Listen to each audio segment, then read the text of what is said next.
longo desses dias. Obviamente eu me sinto lisonjeado com as palavras do pastor Arnaldo. Olha para cá. Sei que não sou merecedor de nada, Eu pido. mas reconheço em tudo a manifestação da graça de Deus na minha vida. Tivemos uma conversa muito boa hoje à tarde com o Ministério Diaconal da Igreja.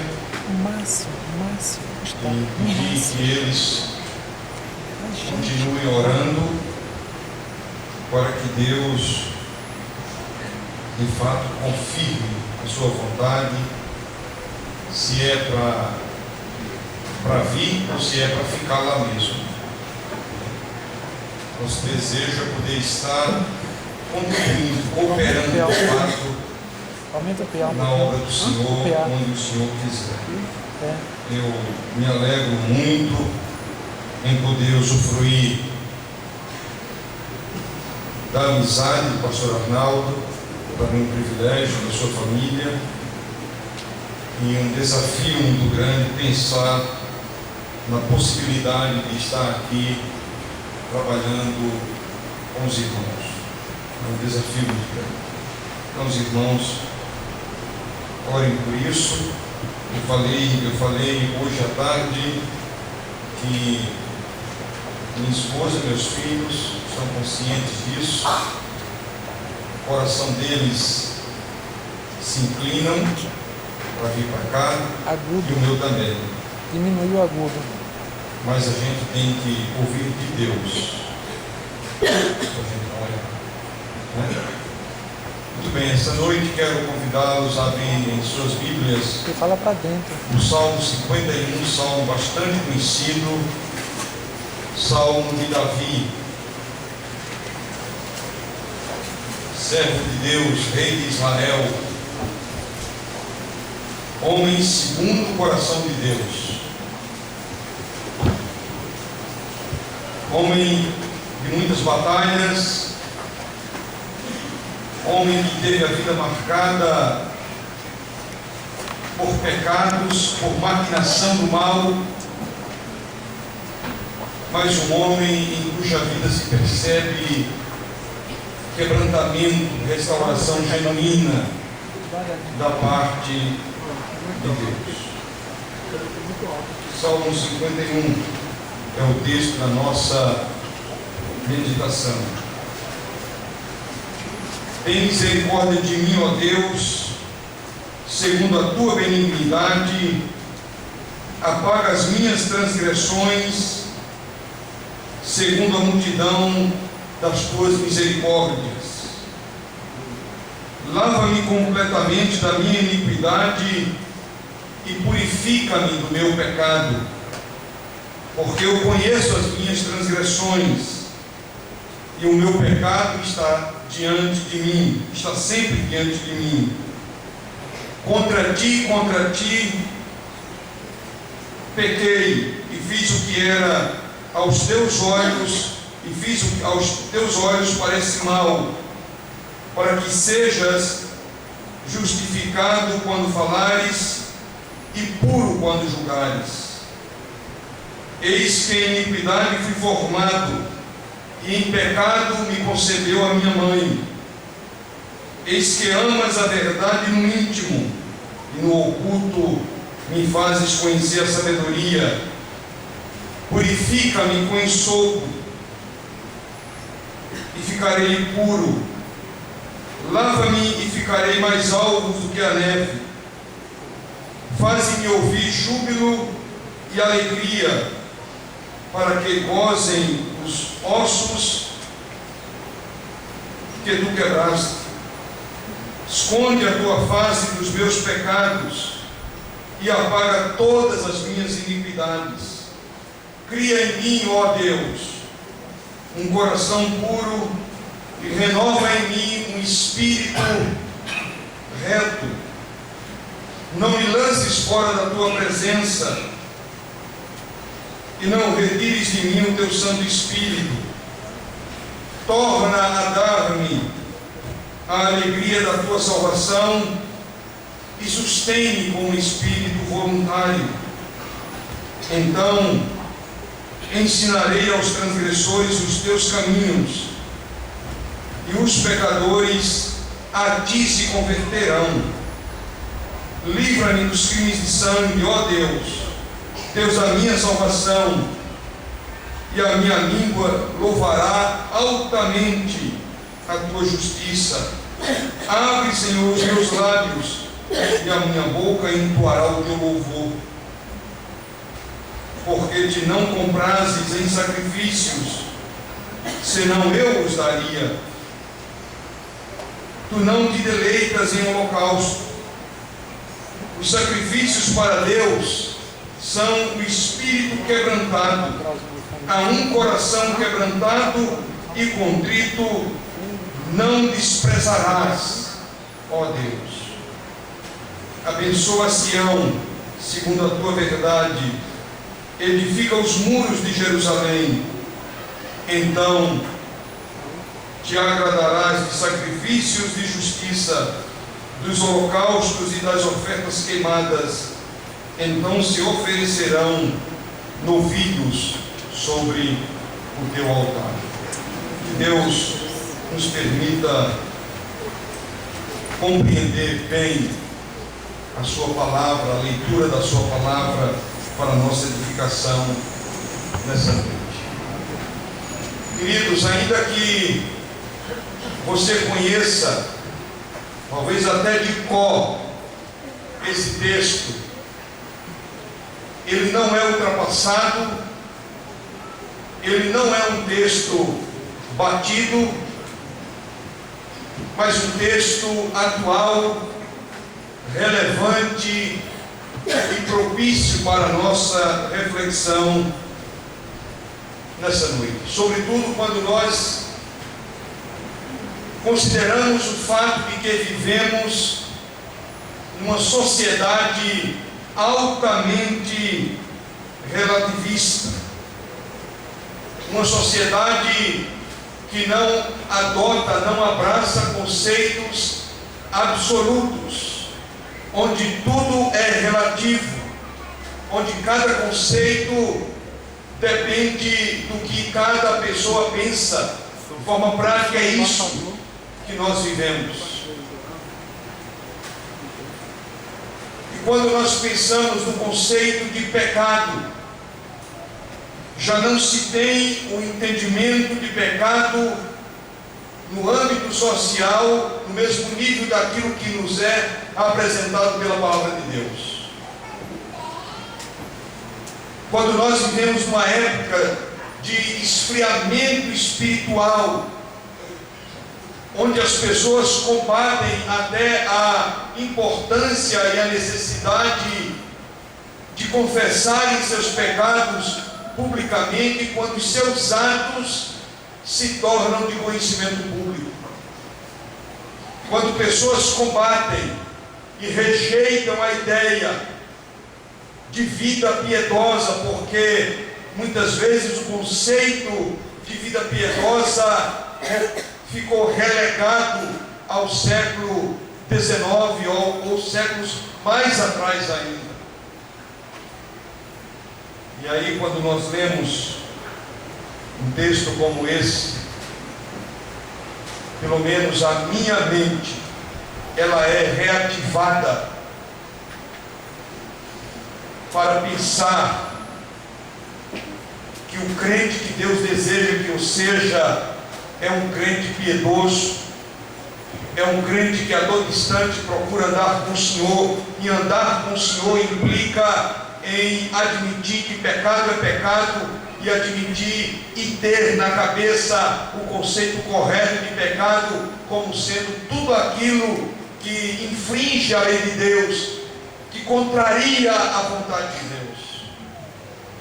Nós não podemos ter um conceito menor, nós não podemos ter um conceito diferente do que aquele que a palavra de Deus nos apresenta.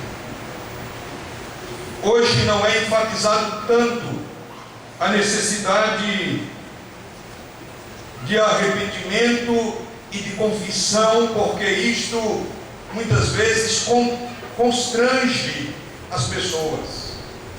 E obviamente, é bem verdade que alguns abusos devem ser de fato evitados. Mas o Salmo 51 foi escrito por Davi, depois dele ter adulterado contra Batseba.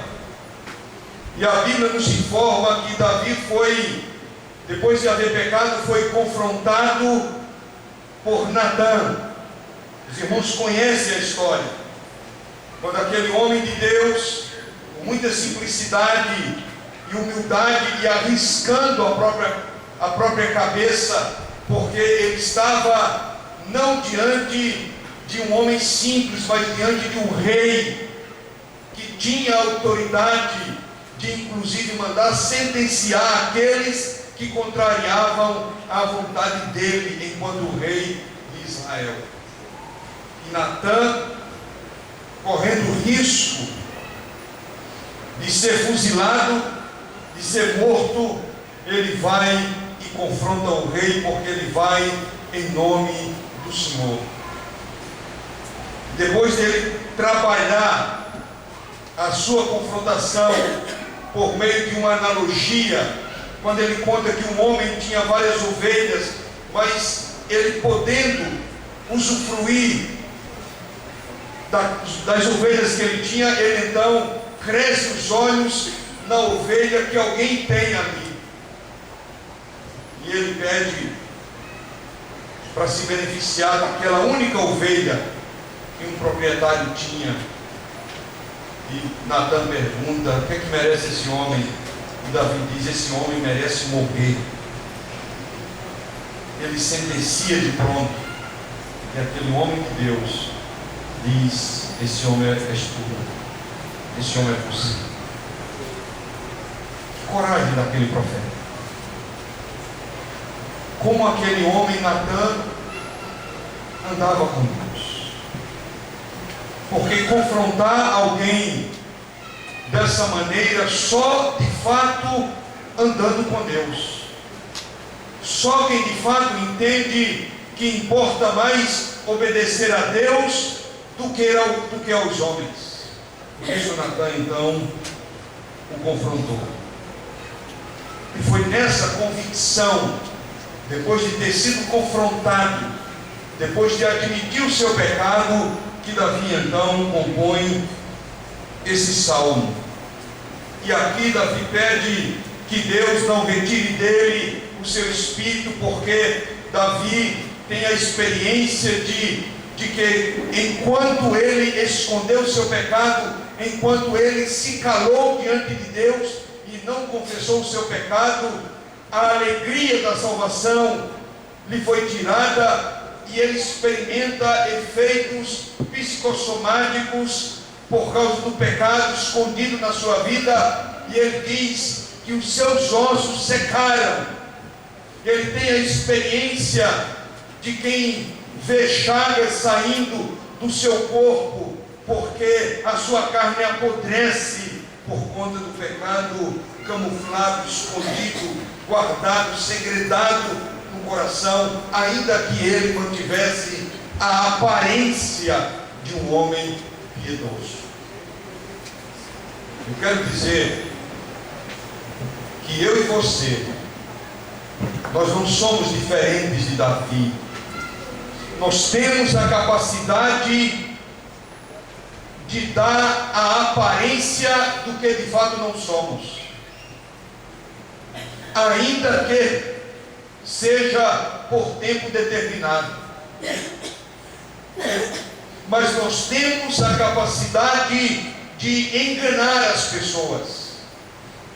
Nós temos a capacidade de fazê-las acreditar e verem em nós qualidades que não temos.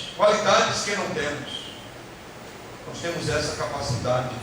E durante um tempo, esse homem Davi, que nessa composição desse salmo nós o vemos completamente quebrantado, esse homem por um período de tempo, ele viveu de aparência. E talvez haja pessoas aqui essa noite vivendo de aparência. Talvez haja pessoas aqui que não têm o menor compromisso com Deus. Talvez haja pessoas aqui, à semelhança de Davi, vivendo uma duplicidade de vida.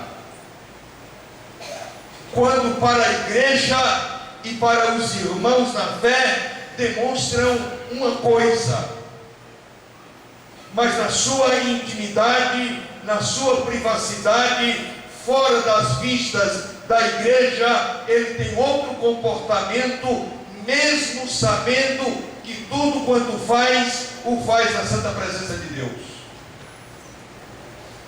E Davi viveu um tempo assim, com duplicidade de vida. E duplicidade não implica necessariamente em pecados de ordem moral, mas pecado de outras naturezas também. E aqui esse homem, nesse salmo, ele se permite enxergar por dentro. Aqui nesse salmo nós podemos perceber a transformação que houve, a restauração que houve, que decorreu do seu arrependimento e da confissão do pecado que ele fez. E aqui nós podemos ver alguns passos para a restauração de Davi, que se seguidos por qualquer pessoa hoje, se seguido por mim e por você, isso poderá em qualquer tempo das nossas vidas nos conduzir sempre ao altar de Deus e a uma vida de restauração, uma vida que se conforma com aquilo que Deus espera de nós. O primeiro passo da restauração na vida de Davi é o reconhecimento do pecado. Verso 3, ele diz: porque eu conheço as minhas transgressões, e o meu pecado está sempre diante de mim. Isso é a prova de que por um tempo Davi escondeu o seu pecado. Mas essa estratégia, essa decisão de Davi estava arruinando a sua vida, e ele então olhou de uma maneira séria para aquilo que ele havia feito. Ele então decidiu mudar. A partir da confrontação do profeta de Deus, ele passou a olhar de uma maneira séria para aquilo que ele havia cometido, para aquilo que ele havia feito. Convicção de pecado, convicção de que estamos agindo de forma contrária a Deus, convicção de que estamos procedendo na contramão daquilo que Deus espera, é o primeiro passo para a restauração das nossas vidas. Não há esperança de perdão e restauração enquanto você não reconhecer o seu pecado, enquanto você não se posicionar diante de Deus como quem tem culpa, como quem tem a hombridade, a honestidade de dizer: Senhor, o que estou fazendo é errado, apesar de Deus já saber.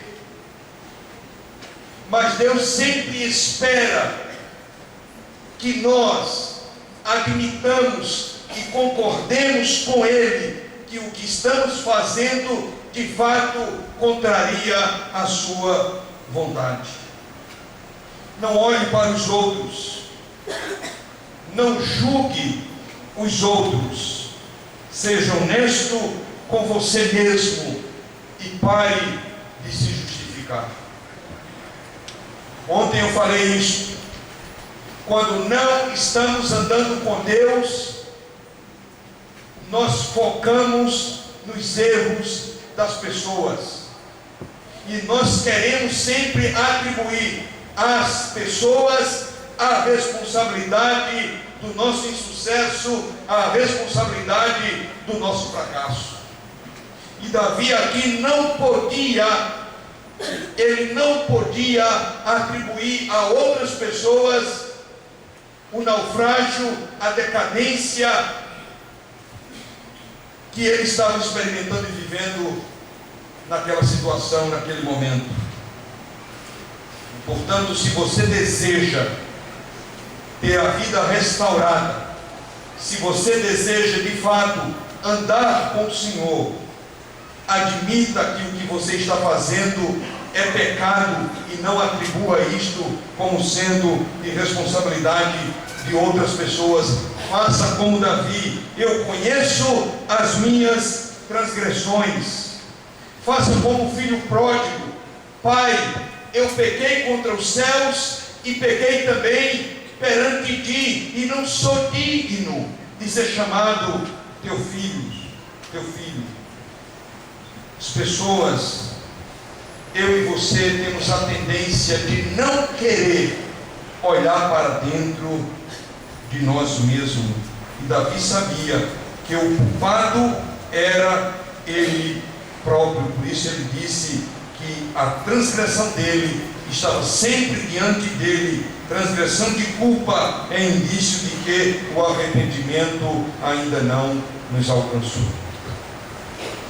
Mas aqui Davi diz: porque eu conheço as minhas transgressões. O primeiro passo para a restauração é a admissão do nosso pecado, é a convicção de que estamos contrariando a vontade de Deus, se essa for a situação. O segundo passo para a restauração é o reconhecimento da natureza do que temos feito. É o entendimento e a admissão daquilo que de fato fazemos ou temos praticado. Observe aqui os versos 1 e 2. Davi diz: tem misericórdia de mim, ó Deus, segundo a tua benignidade. Apaga as minhas transgressões, segundo a multidão das tuas misericórdias. Lava-me completamente da minha iniquidade e purifica-me do meu pecado. A convicção que Davi tem de que estava de fato contrariando a vontade de Deus é aqui apresentada em 3 termos. Ele admite a sua transgressão, ele admite o seu pecado, ele admite a sua iniquidade, que aparentemente são palavras sinônimas, mas cada uma tem um sentido próprio e um sentido muito bem definido, que dava nome, que dava cor ao pecado que Davi estava mantendo depois de haver cometido. Quando Davi diz da sua transgressão, quando ele pede a Deus: apaga a minha transgressão, o termo transgressão significa rebelião, revolta contra toda a autoridade. E com isso Davi estava admitindo que foi rebelde contra Deus. Com isso Davi estava dizendo que no exercício daquilo que era errado, a vontade dele próprio foi que prevaleceu e não a vontade de Deus. Ele diz que prevaleceu a sua vontade. Com isso ele está dizendo que fora governado por um desejo lascivo. E ele admite: eu me rebelei contra a tua autoridade, ó Deus. Eu dei vazão à lascívia que estava em mim. Ele fez aquilo que a sua consciência já dizia que era errado. Mesmo assim, ele praticou. É por isso que não existe, do ponto de vista bíblico-teológico, não existe a possibilidade de ninguém pecar por acidente. Ai, eu não sabia. Não existe a possibilidade de alguém transgredir contra Deus acidentalmente, porque transgressão é rebelião contra a autoridade, contra a santidade de Deus, de modo consciente. É por isso que somos responsabilizados por Deus pelos atos de transgressão que nós cometemos. Porque não há possibilidade de se transgredir, de se rebelar, sem querer se rebelar. E Davi diz da sua transgressão, e aqui ele admite o que poucos de nós talvez tenhamos coragem de fazer, é admitir que se rebelou contra a santidade de Deus. Ele fala também da sua iniquidade, e a palavra iniquidade, a expressão significa perversão. É algo sujo, é algo indigno, é algo vergonhoso, é aquilo que mancha, é aquilo que causa ojeriza, é aquilo que é feio. Então ele não só está falando e admitindo a sua transgressão, ele não só admite que o governo da sua vida ao pecar foi o governo da velha natureza, mas ele também admite que aquilo foi motivo de vergonha perante Deus. O que ele fez é algo difícil para Deus ver. O seu pecado vergonhoso, algo indigno, algo sujo, algo que causa repúdia, foi aquilo que Davi cometeu. Examine o seu coração e veja se há também na sua mente motivos de vergonha, coisas pervertidas e vergonhosas. Não é só o pecado da relação sexual ilegal cometida por Davi, mas também foi o mentoreamento da morte do marido da mulher. Ele foi o mentor. Mas coisa que envergonha, coisas indignas que nós praticamos, é também a inveja, é também o desamor. É quando nós não nutrimos respeito pelas autoridades constituídas por Deus na igreja. É quando nós nos rebelamos contra aquilo que Deus nos orienta. Sensualidade, malícia, inveja, desonestidade, falta de amor aos pais. Isso é algo vergonhoso que Deus também repudia. E se você quer ter mais consciência disso, leia 1 Timóteo, leia a carta de Paulo aos Tessalonicenses, leia o livro do Apocalipse, e você vai ver que características dos homens dos últimos dias são homens que não honram pai e mãe. O que Deus repudia, e talvez na nossa mentalidade já esteja absorvendo isso como algo normal. Mas Deus reprova, Deus não aceita isso. O desamor praticado na igreja, entre pessoas, entre irmãos, é algo também indigno de quem invoca o nome do Senhor. Davi fala da sua transgressão, que é a sua rebelião contra Deus. Ele fala da sua iniquidade, que é a vergonha causada por ele, mas ele fala também do seu pecado. No verso 2 ele diz: lava-me completamente da minha iniquidade e purifica-me do meu pecado. Pecado é errar o alvo. E aqui Davi admite que ele saiu da linha e que ele errou deliberadamente contra Deus e contra as pessoas. Aqui ele admite que ele sabia o que era certo, ele sabia onde deveria chegar. Davi aqui admite que ele conhecia a vontade de Deus, ele sabia para onde a vontade de Deus apontava, qual a direção que Deus havia dado para ele, mas ele decidiu atirar fora do alvo sinalizado pelo Senhor. Só há restauração se nós primeiro formos tomados por um sentimento e por uma profunda convicção de pecado. E também se houver em nossas mentes consciência da natureza do que temos feito contra Deus e contra as pessoas. E Davi aqui não usa palavras: perdoa a minha transgressão, a minha iniquidade, o meu pecado, não para harmonizar a composição de forma poética na composição desse salmo. Aqui o objetivo era se desnudar. Aqui o objetivo era se colocar pelo avesso.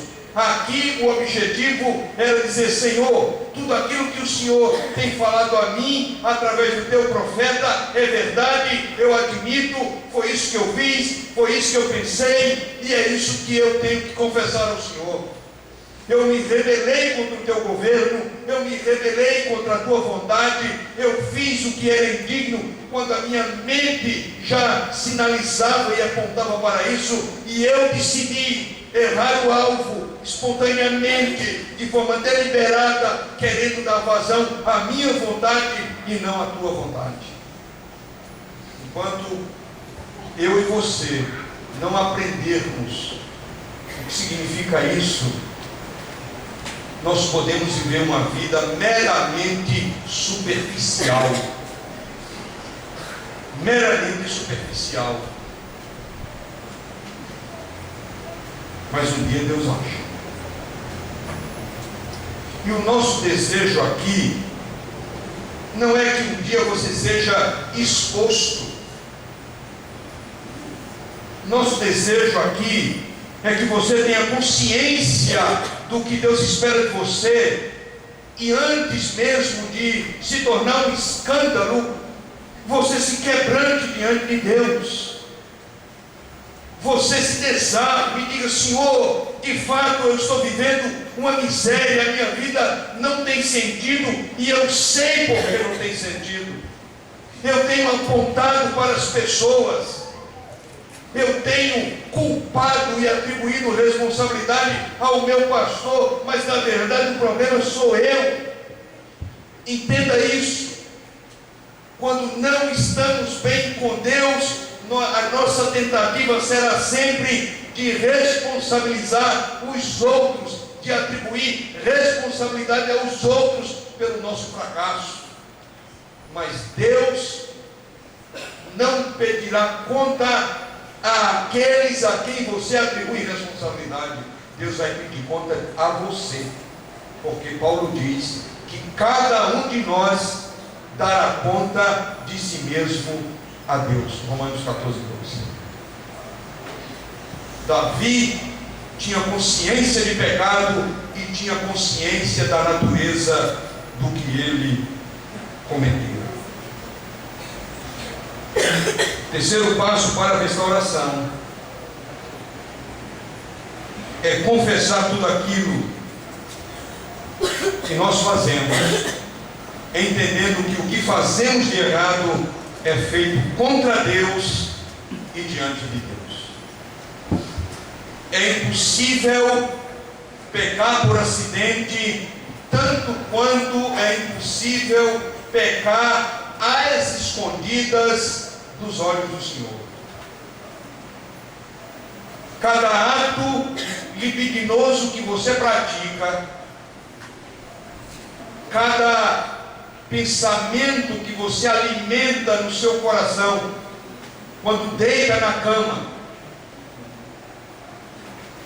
cada sentimento malicioso que você dá vazão, que você estimula, bem como todo ato praticado que causa vergonha, entenda que é praticado diante dos olhos daquele que é santo, porque nós não temos como fugir da presença dele.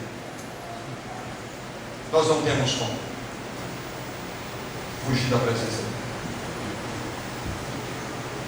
Tudo é praticado na presença de Deus e praticado contra Deus. Salmo 139, o salmista diz que não há como fugir da presença de Deus. Se ele subir ao mais alto dos montes, o Senhor ali está. Se ele descer ao mais profundo do abismo, eis que ali tu estás também. Como me ausentarei da tua presença e como fugirei do teu espírito? Tudo que praticamos, de certo ou de errado, nós o fazemos na santa presença de Deus, até aquilo que não tem aprovação de Deus. Então, o terceiro passo é confessar que tudo isso que é feito contra Deus e diante de Deus. Davi pecou contra Batseba,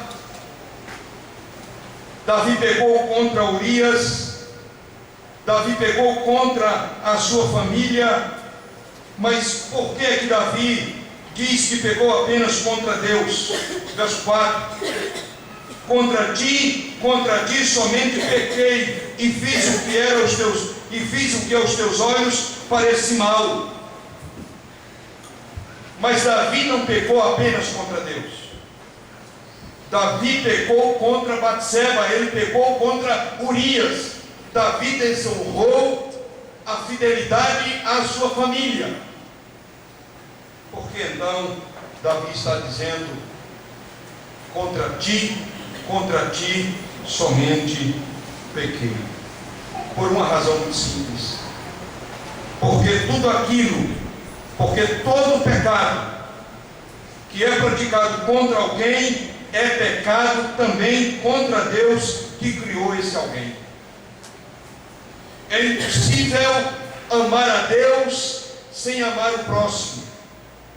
É impossível pecar contra alguém sem que isso também seja contabilizado pecado contra Deus. Por isso que é uma falácia alguém que peca contra outra pessoa e ainda alimenta o sentimento de que está bem com Deus. Sem engano. A única pessoa que se alegra com essa ideia é Satanás. É ele que faz com que nós acreditemos na sua mentira. Porque Deus jamais vai aprovar um pecado que eu cometa contra meu irmão.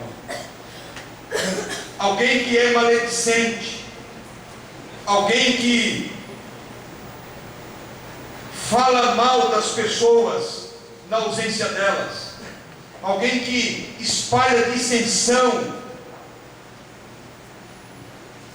difamando as pessoas, jamais isso também não será pecado contra Deus. Quem peca contra as pessoas também peca contra Deus, e aqui Davi tem essa consciência.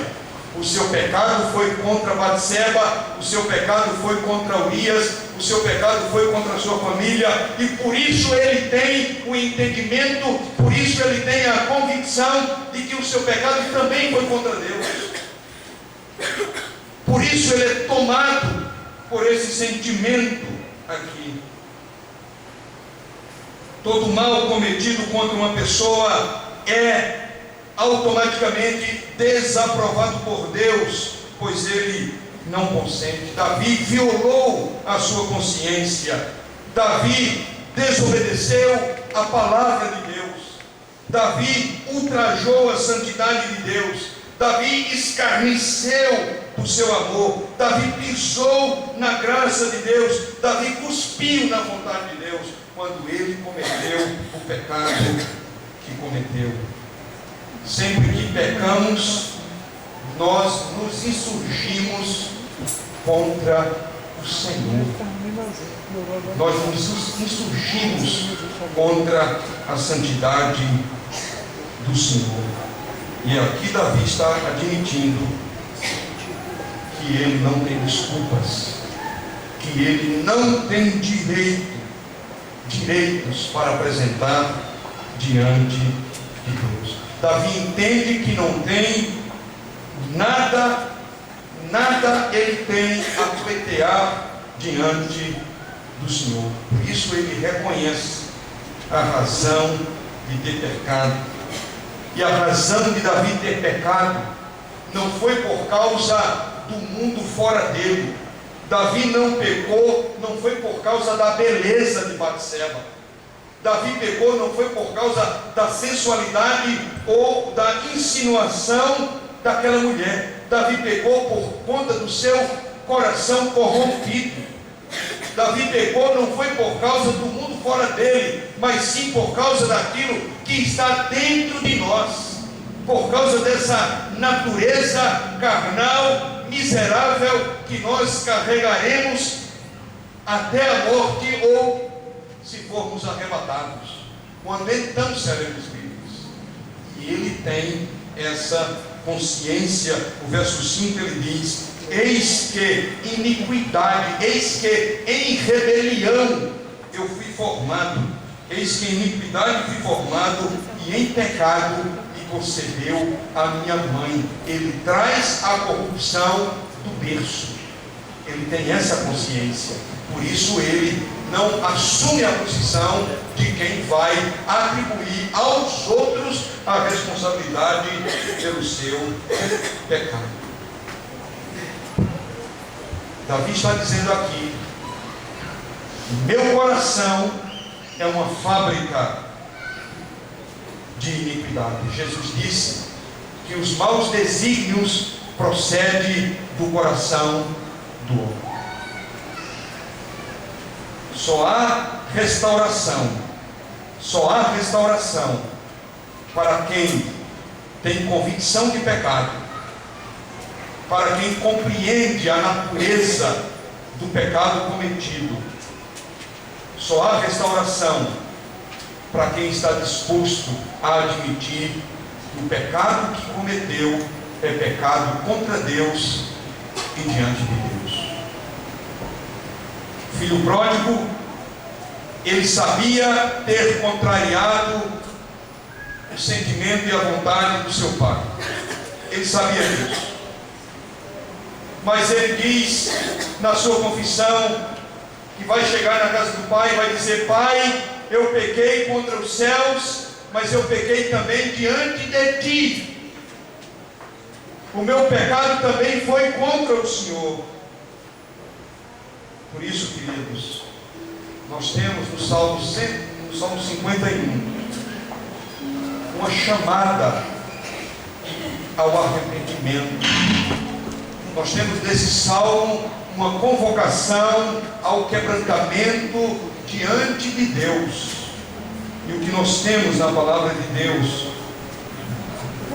na primeira carta de João, capítulo 1, versículos 8 e 9, escreve o apóstolo João: se dissermos que não temos pecado, enganamo-nos a nós mesmos e não há verdade em nós.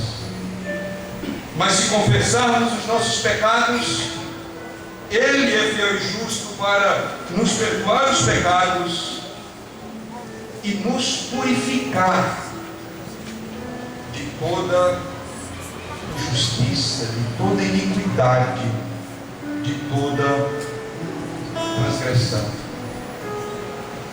Davi diz: Senhor, restaura em mim, cria em mim um coração novo. Cria em mim um espírito inabalável. Eu pequei, mas eu quero ser diferente, eu quero andar contigo, eu admiro o Senhor.